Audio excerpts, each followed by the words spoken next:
Whoa, whoa, whoa, wait. Didn't you say we were doing the Cat Returns this week?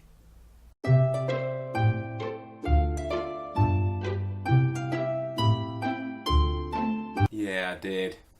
Hello, lovely people of YouTube, and welcome back to Mark on Life and GhibliTime, episode 3. Eagle-eyed viewers will remember that last week I said this. And then next week we will be back for episode 3, where we will be talking about The Cat Returns. I don't know what I was thinking. Actually, no, I know exactly what I was thinking. The Blu-ray releases of Ghibli films are released in a different order than they are chronological. So I had my collection, and number 2, even labelled number 2, was The Cat Returns. But we're not going by the Blu-ray releases, we're going chronologically. So, apologies for that. We're not doing The Cat Returns today. We are doing Laputa. Of course we are. The first official Studio Ghibli feature film. Of course that's what we were doing. Interesting title, this one. The actual full title is Laputa, Castle in the Sky, which is sort of similar to the last one we did, Nausicaa, which was Nausicaa, Valley of the Wind. Sort of like a weird name and then a little explainer.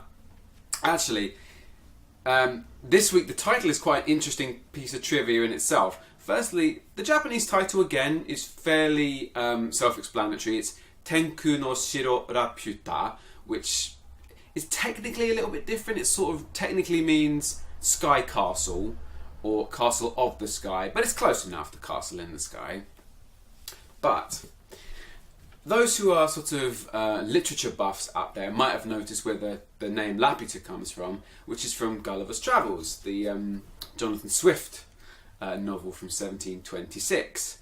So that it was named after the flying island from those books. But the name Laputa, Miyazaki was unaware that if you separate it into La Puta, those out there who speak Spanish will be ahead of me now. It basically means, and apologies for the derogatory term here, it basically means the whore in Spanish. Not exactly a great title. So the title had to be changed completely for all Spanish-speaking countries, which was then replaced by Lapuntu. Lapuntu, Castle of the Sky, which is slightly different. And Miyazaki said after that had he known that it would have meant that, he would never have used it as the title. So, Laputa, Castle of the Sky was released first in Japan on the 2nd of August 1986, so almost 30 years old. It was not until 1999 that it was dubbed into English, but it took another 4 years to get a home video release, which you might think is a bit weird. It's already taken almost 20 years, why would it take so long? And it basically only got released after Spirited Away, which we will cover in a later video, won an Academy Award. So again, it's sort of, you know, the wheels needed to be greased. As soon as the studio was getting some importance and recognition globally, that's when they started to release them. And like I say, it attracted kind of important actors or talented actors to the dub. The cast of this one, the English dub, is very good. The two leads are Anna Paquin, Oscar winner for the piano, James Van Der Beek, yes, him from Dawson's Creek, Mark Hamill, again, very, very well known. And a lot of people out there think he's just the guy from Star Wars, he's just Luke Skywalker. But in terms of animation, cartoons, hugely, hugely well known, does tons and tons of voice acting. And Mandy Patinkin from The Princess Bride and more recently Homeland. So it's a really, really good dub, this one, as they all are. But like I say, I always watch the dub first and then the Japanese after that because I like to study the language and it's sort of a more accurate script.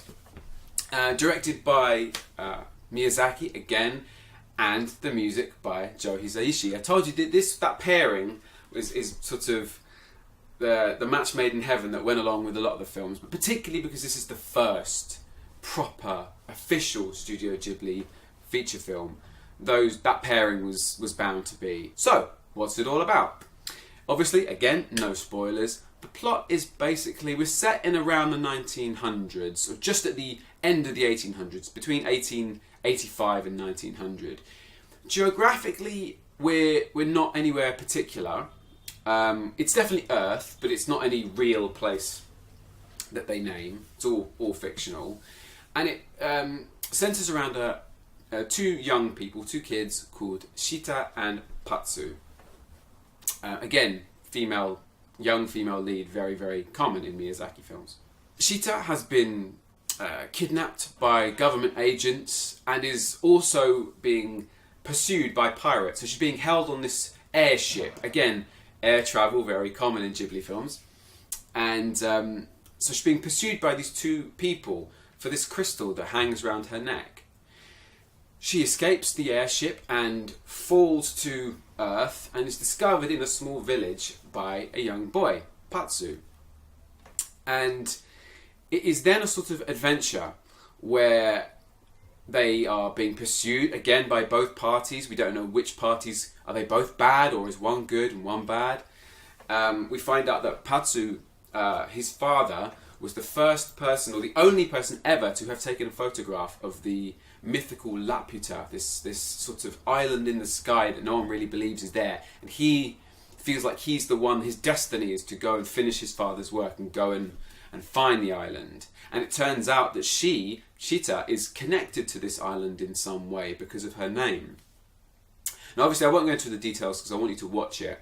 But we have these characters being kind of kidnapped again and then escaping and then being rescued. Do they find the island? Is the island what they think it is? What's the truth? It's again, it's a very back and forth kind of epic adventure type thing, and I don't want to ruin any of it for you, but yeah, it's a really good one. Again, it's quite long, this one. It's about 2 hours 5 minutes, so full length feature film, similar to Nausicaa, and it's the epic type. Like I said, there are some that are a lot kind of smaller, more kind of well, they're all charming, but just sort of like more simpler stories, where this one again is a more long winding epic tale, as quite a lot of them can be. Do I like it? Yes, obviously I do. Again, is it my favourite? Probably not. I think I do have ones that are